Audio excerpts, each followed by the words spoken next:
మన తెలంగాణ రాష్ట్రంలో కల్తీ పదార్థాలు, కల్తీ ట్యాబ్లెట్స్, కల్తీ మందులు, కల్తీ యూరియా,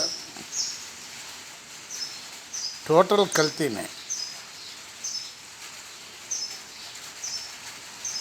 కనీసం బంగారు ఆభరణాలు కూడా కల్తీనే. ఈ విధమైనటువంటి కల్తీలు మన హైదరాబాదు పుట్టినిల్లు. రకరకాల ప్రాంత ప్రజలు రకరకాల కల్తీ చేసేవాళ్ళు హైదరాబాదులోనే ఉన్నారు. హైదరాబాదులోనే వాళ్ళను పెంచి పోషిస్తున్నారు.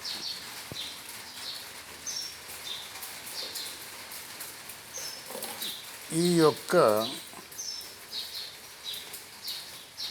కల్తీ ఆహార పదార్థాలు, కల్తీ నూనెలు, కల్తీ నెయ్యి, వీటన్నిటిని కల్తీ చేసే వాళ్లకు స్ట్రాంగ్ పనిష్మెంట్ ఇస్తే తప్ప వీళ్ళు మారరు అనేటటువంటిది ప్రజల్లో ఒక అభిప్రాయం ఉన్నది. మరి దీనికి ఏమైనా సూచనలు ఇస్తారా? హైకోర్టు కానీ, కోర్టు జడ్జీలు కానీ, మేధావి వర్గం కానీ ఏమైనా సూచనలు చేస్తారా? ఎందుకంటే ఇవి ప్రతిరోజు డే బై డే డెవలప్ అవుతున్నటువంటి కల్తీలు. చివరకు అందరూ తింటున్నటువంటివే ఇవి. తినకుండా ఎవరూ లేరు కల్తీ పదార్థాలు. మరి వీటికి జడ్జిమెంట్ ఏంటంటే ఏదో 2 నెలలు 3 నెలలు సంవత్సరం జైల్లో ఉంచుతున్నారు. ఆ జైల్లో పెట్టే మేత కూడా ప్రజలదే. ప్రజల డబ్బు నుంచే జైళ్ళకు కూడా పంపటం జరుగుతుంది వాళ్ళని మేత మేపటానికి.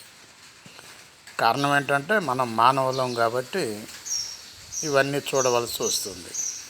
మరి వీళ్ళందరికీ పనిష్మెంట్ అనేటటువంటిది మేధావి వర్గం ఏమైనా పరిశీలిస్తుందా? జడ్జీలు కానీ, లాయర్లు కానీ ఇలాంటి వాళ్ళందరూ మరి దీని గురించి ఏమైనా యాక్షన్ ప్లాన్ ఆలోచిస్తున్నారా? ఆలోచించవలసింది మనమే, రాజకీయ నాయకులు కాదు. రాజకీయ నాయకులకు దీంతో సంబంధం లేదు. వాళ్లకు ఓట్లే కావాలి తప్ప ఇవన్నీ ఆలోచించరు. ప్రజల ప్రాణాలు వాళ్ళకు అవసరం లేదు. ఎవరైనా, ఏ ఎమ్మెల్యే అయినా, ఏ ఎంపీ అయినా, ఎవరైనా దీని గురించి ఆలోచిస్తున్నారా? లేదు. Nothing doing. ఏదైనా మేధావి వర్గం చూడవలసిందే. ఏదైనా హైకోర్టు జడ్జీలు, పెద్ద పెద్ద వాళ్ళు చూడవలసినటువంటి విషయాలే ఇవన్నీ. రాజకీయ నాయకులకు సంబంధం లేదు, వాళ్ళు సంపాదన వరకే అని అంటున్నారు ప్రజలు. ఆలోచించండి ఈ విషయాన్ని ఒక్కసారి ఆలోచించండి. బాలసాని వీరప్రసాద్, హైదరాబాద్.